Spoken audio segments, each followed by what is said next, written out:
Hey guys, welcome to a podcast type video. I have my daughter Raeca here. Today is going to be mostly a get to know her and a little bit our relationship kind of video, but we have a few different things we're going to be doing. First up, I have like a random quick fire bunch of news that I want to share with you. I made a list here. So one thing I'm doing this year, attempting January 10th now I think, and I'm on track, is I'm posting a picture for every book that I start this year on my Instagram. Doesn't mean it's going to be good, I'm just starting it. So if you want to follow on Instagram, there's that. The Read Your Bookshelf Challenge giveaway and all that stuff is up on my site. I'll have the link for that below if you want to be joining in with the challenge this year.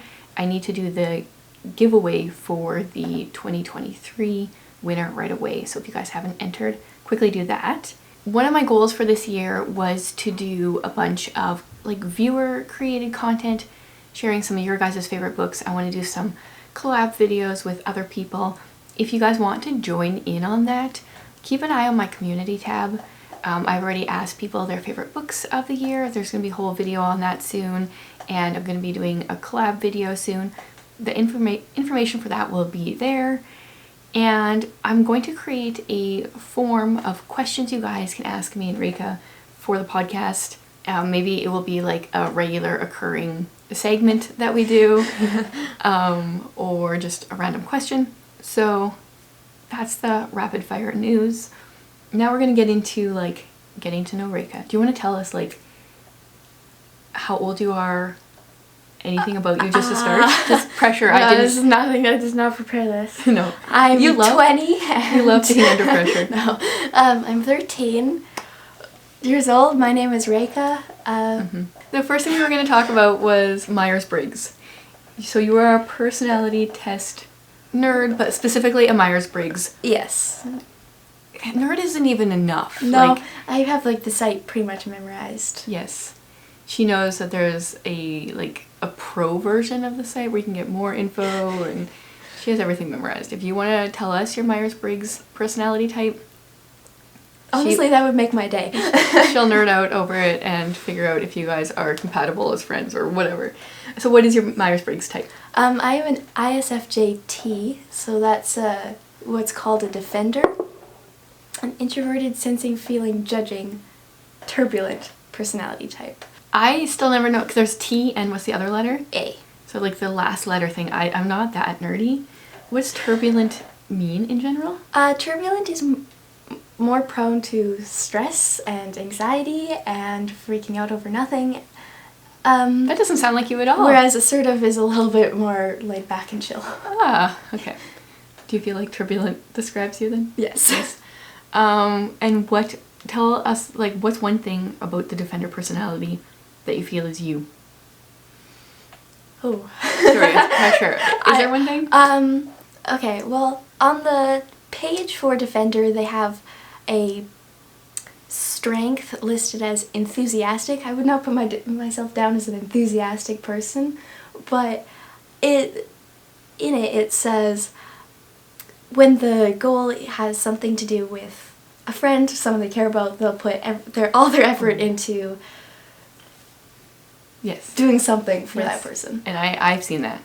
You think really deep about the gifts that you're giving your friends, and you make personalized things, projects. There's a cat at the door. Yes, I can understand that for sure. So you are an ISFJ. Mm-hmm. I am an INFJ, which is the advocate. Yes. And I don't really know a whole lot about the Myers-Briggs, other than I feel like it's the most accurate personality type for me. Mm-hmm. What is your favorite part? Well, I don't know what it says. You tell me. What do you feel like? Oh, I don't have yours memorized as much as I have mine. Well, slacking. Okay, that's fine. And then a lot of people like Enneagram types. So we were just looking this up. Oh, yeah, but I can't remember. You are an Enneagram 6. Okay. For sure. I've known that for years. And then I'm a 4. Mine is the individualist, yours is the loyalist. I know that much. Okay. And I feel like that describes us. So, let's get to know you on a bookish scale. What would you say is your favorite genre now? Because a couple years ago it was fantasy. A couple of years ago it was fantasy, and then it was a little bit of science fiction, but now it is contemporary, especially YA. That's just very hard to find. It's hard to find clean YA contemporary books. If you guys want book recommendations, Raeca's going to share her favorite ones in a bit. And funnily enough, now I'm moving more into a fantasy favorites. Like I would say classics and fantasy are what are calling me these days, with some mystery. So we've swapped, and now I feel like I have fantasy recommendations for you and you're not interested. I try, but yeah, that's okay. Okay, so then assuming this is going to be more than a one-time thing, I thought we could share books we're currently reading. Funnily enough, somebody's not reading anything. We'll talk about that in a second. I'm currently reading 3 different books, actually probably more, but my main ones right now are Cat Among the Pigeons. This is for the Agatha Christie book club over on my Windy Poplars tier. I'm going to be reading one of her books every month. I've just barely started this one. I am also reading Charles Dickens' The Pickwick Papers, and the cat has joined us. I haven't read today's chapter yet, but I'm reading a chapter a day with Penny and Tiffany, and I took bets. I don't think I told you this. I took bets on Instagram if people thought I would finish it by the end of February or not. And? Most people actually said yes. I feel like they were more confident in me than I am in myself. By the end of February or January? February. Okay. There's 57 chapters, and so it works out pretty well. It gives us a couple days of buffer. But other than not reading today's yet, I'm actually staying with that. It's hard though. There's no likable characters. And then I'm also reading The All-American. So this one is, I'm mostly reading it via ebook right now, but I also have the physical copy. And I'm also not very far. So those are my current reads. Why are you not reading anything?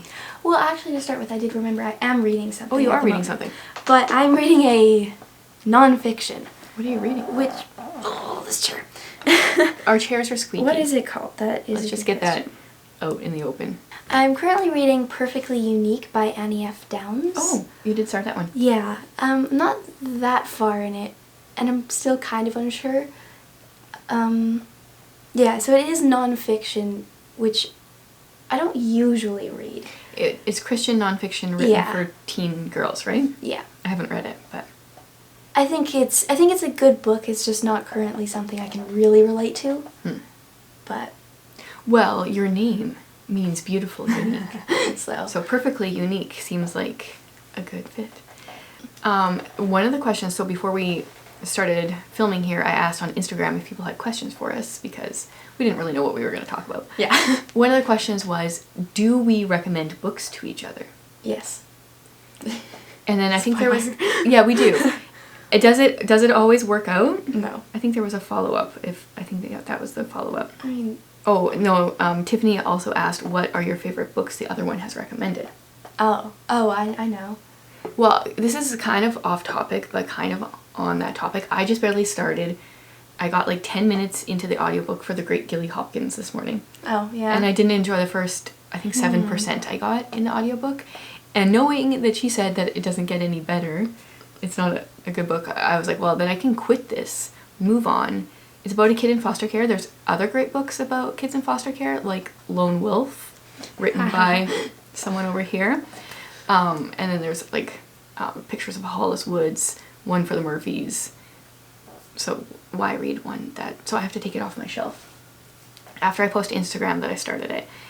So if you say a book isn't worth it, or if you say a book is worth it, that sways my opinion too. Yeah. Like, should it press on? Anyway, yes, we do recommend books to each other. Do you know what your favorite one? Yes. What is it? Easy. You recommended The Wednesday Wars. Oh. So spoiler. More on that later. Spoiler. Yeah. What have you recommended to me that I've loved? You didn't love it, but I did just recommend Not If I Save You First. Oh, I did enjoy that though. That was fun. Yes.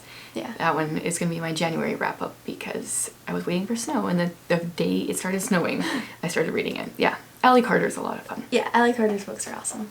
So, yes, we recommend books to each other all the time. Except now it's harder with the whole YA contemporary thing. Yeah. I need to read more of those, I guess. Okay, yes, and so why are you not reading very many books? this leads on to a question people have been asking me for a while. I'm not reading very many books because I'm writing too many books. Yeah. So when you're either reading or writing pretty much, right? Like, so I don't actually read very much. you go in seas, like spurts. Yeah.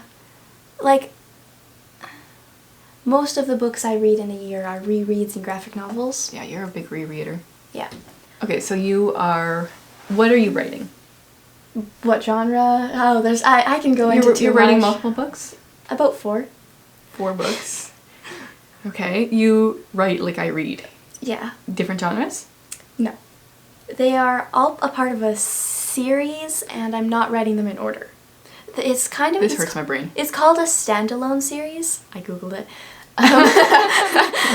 So, each book could be, in theory, read on its own and make sense, but they're all connected in some way. I like it when books are like that. Yeah. So you can read them in any order. Yes. And they don't have spoilers. Not... You'd probably have a few, but yeah. Not... Okay. Are you going to publish any of these? I don't know. It's hard because the first book is not written yet, and and so what is supposedly the first book, I don't know if it's any good or not. Because you haven't started it? Because I haven't started it. Are the other books any good? I don't know. I think they're good. When can I read one? When one's done. When will that be? For the second book? Okay, I'm saying it like it is a series, but like a normal series, but yeah. It's not really.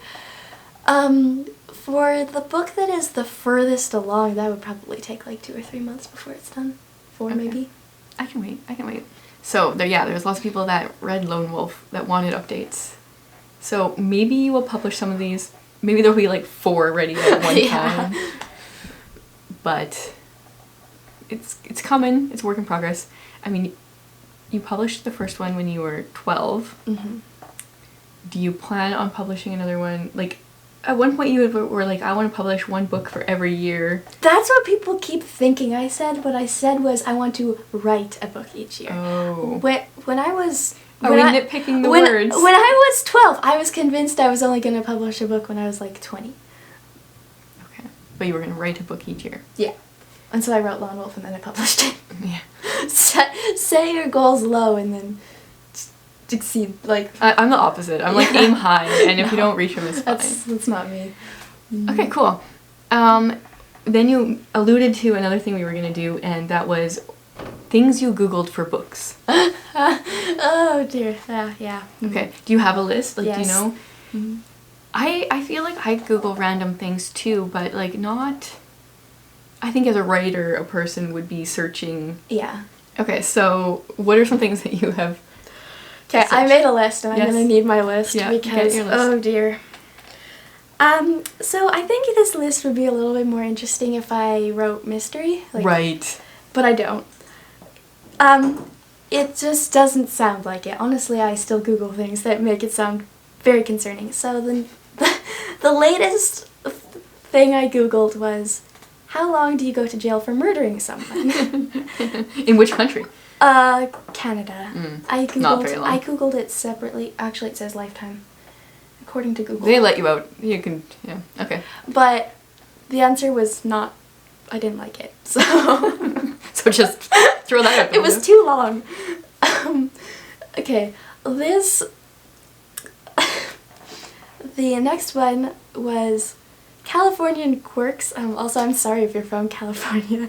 I shouldn't have Googled this, but apparently Californian quirks are being really health conscious and using terms like gluten-free, which is like really crazy.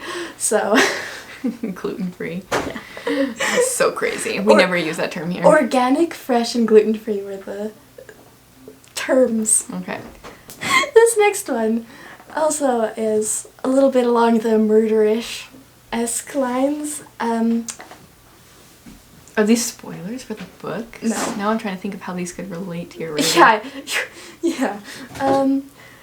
what happens if a knife wound that was stitched up reopens? Okay. And then this was a homeschool question because for my characters that, oh my goodness, cat, that are not homeschooled, how schools grade papers. I didn't know. Things a 13-year-old should probably know, but yeah. But I didn't. And then another was heart attack versus stroke, and which one is more likely to happen at the age of 16. Oh. So. Heart attack versus stroke. Okay. Yeah. Interesting. How recently are those searches? Within the past month, because as in November, I was, honestly, the questions were probably even scarier because I was doing a lot of health research. So yeah. Google. That's what I Googled. Google searches are funny. Mine aren't that funny, but Tolkien is being really weird. A menace today. Yeah. So for the final segment for this podcast video, whatever this is, I wanted her to share, these are your top 5 books of all time, with a little bit of, might change on the day? Yeah. Well, 2 books change, but yeah. 2 books change. So these, do we need to set them up at all? Like they're straddling that line between middle grade and YA. Yeah. There's some YA there, I guess, but clean. Yeah. Okay, tell us your favorite books. Let's start with number 5. Okay. I will start off by saying that this one changes on the day. Sometimes it is The Labors of Hercules Beale by Gary D. Schmidt, but I don't own that one, so I chose 100 Days of Sunlight by Abby Emmons. I will say that this is not clean, so it's YA. In some things, it's more YA than... Yeah, there's swearing in it, that's all. But other than that, if it had just not included any of that, this would have probably been like my 3rd favorite book. It happens. Yep. Do you want me to go into what it's about, or? Yeah, I'll hold it for you. Okay. I'll be Well, I just toss it around. You're a hand talker like your mother. Yeah. 100 Days of Sunlight is about, to start with, there are 2 main characters. So Tessa, she was recently in a car crash that has left her temporarily blind. And basically her grandparents want her to continue her blog that she has. She is a poetry blogger, but, well, she's blind, so, yeah. And that's when Weston Ludvico comes in. I think that's his last name. He's funny, he's an optimist, and he also has no legs. So it basically follows the story of how she's quite depressed because she's going through a lot, and he's kind of slowly teaching her how to be happy even when she's going through a lot. But I guess the big thing is that he doesn't tell her that he has no legs, and she can't see that he has no legs. Oh, yeah. So that whole relationship gets a little bit strained in that way. But. And so the reason you picked this up is because Abby Emmons has a YouTube channel, like a writing YouTube channel, and you followed her for quite some time. Yeah. So. Quite a few years. Yep. Okay. Number 4. Speaking of books we recommend to each other. Yeah. Oh, I guess I didn't even think about this. Yes, I recommended this one too. This is The Outsiders, which I haven't read for a few months now. Like, I should read it. But you reread it, like, instantly after you read it the first time, right? Like, probably the day after. So, The Outsiders, we follow Pony Boy. I think most people know, especially if they've been on here for a while, I've been talking about it since I read it. Any thoughts on it? Like, anything you loved? It's a good book to be able to say a bunch of characters' names and have your friends look at you like you're crazy. Pony Boy Soda Pop. Yeah. Honestly, it's been too long. I need to reread it. I was so surprised at how good this one was. And the writer, she was 15 when she wrote it. 14, I 14 think. when she wrote it. 16 when she published it. So that's pretty cool. I would say one thing I like about it is how short it is, because I find usually, Yeah. I appreciate when short books are good books. Yeah, our edition is like just over 150 pages. Which is pretty short for a YA. Yeah. And then the next book. I recommended the rest of these to you. Yeah, you did. Okay. This is The Wednesday Wars by Gary D. Schmidt. Get ready to hear that name a lot. Our main character's name is Halling Hood, Yeah. which is like one of my favorite character names of all time. I guess, yeah. This is set in 1967. There's like the Vietnam War is going on. He's in grade 7 and his teacher hates him. The audiobook is fantastic. I've never actually physically read these books. Have you? I don't think I have either. I've read parts, but... The audiobook is just so good. Yeah. The audiobook is, yeah. Highly recommend it. Is there something you love about it that you want to say? No. Okay. Well, I mean... It actually makes me interested in Shakespeare. Yeah, Toads, Beetles, Bats, Light on You. Yeah. Okay, next one. Harbor Me by, I can't pronounce her name. Jacqueline Woodson. Oh. Oh dear. Words are hard. Yeah. Oh, I love this book so much. This is one of the books that makes me really happy. Okay. Even though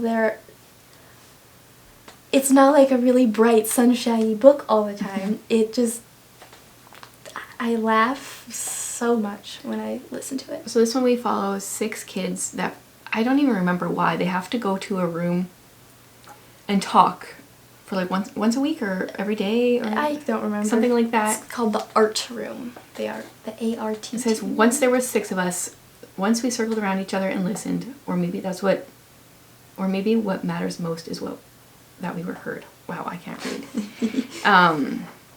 Yeah, I can't really even say what it's about. Like, it's just kids talking. It's kids talking, but it's better. It's so good. It's them getting to know each other's stories. I will say also, this is another one that the audiobook is amazing. It's done by like 7 different narrators actually, and they're all kids from what I know, and they just do it so well. I love it when audiobooks have like a full cast, because characters seem so alive. And doesn't Jacqueline Woodson's kid? Daughter, actually. Also is one of the narrators? Yeah. Okay. I think so. Last one. Another one I recommended. This is my top favorite book. I mean, my Number 1. The best of the best. This is Okay for Now by Gary D. Schmidt. So this is kind of like a sequel to Wednesday Wars. Mm-hmm. They're standalone, they're companion novels, is what they are. Yeah.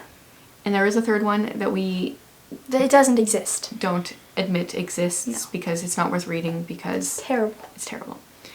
In this one, oh yeah, and I do think that you need to read Wednesday Wars first. That is, I stand on that. Because our main character in this one is Doug Switek. Mm-hmm.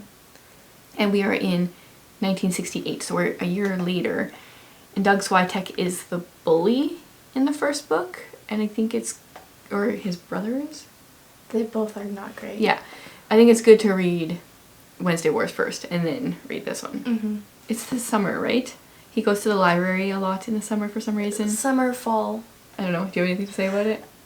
I mean, you haven't talked much about what it's about. I don't remember what it's about. Okay, well, it's about Doug Switek. Basically, he moves to a small town. I can't do spoilers. There's spoilers. Is that a spoiler? Is it? No. Okay, anyways. Doug Switek moves to a small town, and I honestly can't remember why, but he goes into a library, and in it he finds James Audubon's book of birds. Birds of America, yeah. Birds of America, yeah. And I guess he's just kind of blown away by them, but then they slowly start getting sold off to pay the library's debts, basically. Oh, I forget these And details. so it's very interesting because he actually kind of has to go on a little mission in his own way to save the pictures. Birds. The birds. Save the birds of America. Yeah. Cool. Top books. So if you're looking for some good like middle grade YA recommendations, these are, I haven't read 100 Days of Sunlight, but I do agree that all these other ones are excellent. And I do want to read 100 Days of Sunlight at some point. So I think that's pretty much all for today. If you guys enjoyed this, if you enjoy our conversation, if you guys have questions or things you want us to talk about in future collab videos together, I will have a form below. You can let me know. Let us know your Myers-Briggs type, your Enneagram type, although I don't really know what most of the types are. But Myers-Briggs, she'll be nerding out in the comments. And thanks so much for hanging out with us today.